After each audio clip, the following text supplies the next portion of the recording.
Well, it's that time of the service that we set aside to look at Bible prophecy and more closely at Israel, the nation Israel.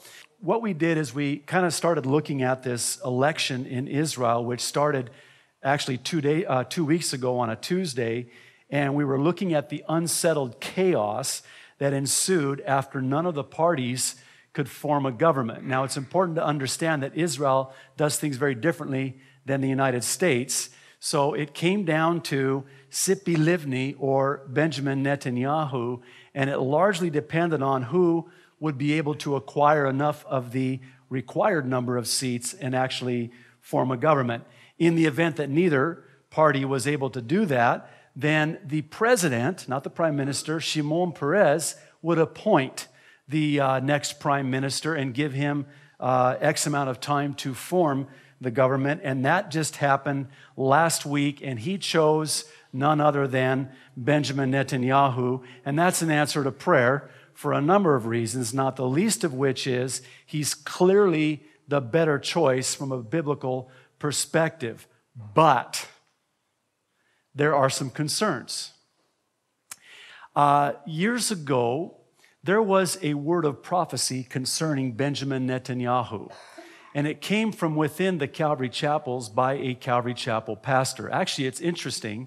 I forget the year. I want to say it was about the year 2000. Benjamin Netanyahu came to Florida and spoke at Calvary Chapel, Fort Lauderdale, Bob Coy's church. And I actually have the video of it and watched it, and it is very, very interesting. He had all of his bodyguards there, on the stage. Not a professing Christian, but interesting, the things that he said as it relates even to the Old Testament scripture that he quoted with respect to the future prophetic plan that God has for the nation Israel. So there was a word of prophecy that was given concerning Benjamin Netanyahu, that he would once again be the prime minister of Israel, and it would come at a time of profound prophetic significance. That was years ago. I want to say it was about the same year, 2000. So that was almost, 9 years ago now. So again, it was a word of prophecy. It does seem now to have come to pass and been fulfilled, and the idea is that he has learned his lesson. Now, for those of you who are savvy as it relates to the politics of Israel, you have watched prime ministers heretofore try to divide Jerusalem. Big boo-boo. Consider Ehud Barak. As soon as he started trying to, divide Jerusalem, his popularity in the polls went down, and he was removed, and we had a new prime minister. How about Ariel Sharon? Wonder whatever happened to him? He's a vegetable. He sits in a coma today. Why? He tried to divide Jerusalem. Benjamin Netanyahu, when he was prime minister prior, tried to divide Jerusalem. Remember when he, under the Clinton administration, met at Camp David with then Palestinian Liberation Organization terrorist, demon-possessed Yasser Arafat?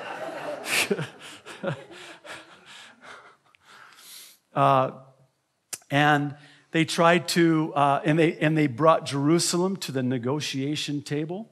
It was at that point that it was the beginning of the end for Benjamin Netanyahu, and that's why the word of prophecy came forth, that perhaps he has learned his lesson not to divide Jerusalem, and so he's been known to be hawkish anyway, and so now he's been appointed by Shimon Peres to form a government and will likely be and is already considered as the next prime minister of Israel. Now, the concerns are many. Again, not the least of which is that he may not be able to do what he hopes to do. See, when he was prime minister the first time, he had no designs on dividing Jerusalem. But be that as it may, and understanding politics as they are, he was sort of forced into it I believe, duped into it, and as a result of it, suffered the consequences because of it. I want to sort of look at the prophetic significance of this Israeli election for prime minister in this newly formed government by Benjamin Netanyahu. There's actually 4 of them, and I've sort of updated them from last week because we were going to get into it last week, and we just didn't have enough time. And so we're going to look at, just in the interest of time, 2 of them today. These are prophetic possibilities that I see very likely taking place as a result of Benjamin Netanyahu now becoming the prime minister of Israel. The first, it creates an enormous vacuum for a world leader to bring peace to the Middle East. This is an interesting article from U.S. News and World Report. Palestinians give thumbs down to Israeli election results. Surprise, surprise. Palestinian reactions to Israelis' elections Tuesday were entirely negative, differing mainly in the degree of disapproval. The general view is that the Israeli right won the election, and thus it doesn't really matter who became prime minister. Neither Likud's Benjamin Netanyahu or Kadima's Tzipi Livni would be able to move toward peace, even if he or she wanted to. In other words, there are powers at play here, the powers of darkness, as we're told. See, our battle is not against flesh and blood, but against principalities and powers of darkness, satanic forces in high places that desire nothing more and will settle for nothing less than the complete annihilation and extermination of every Jew in the world. Why is Satan so hell-bent, quite literally, on destroying the Jewish nation?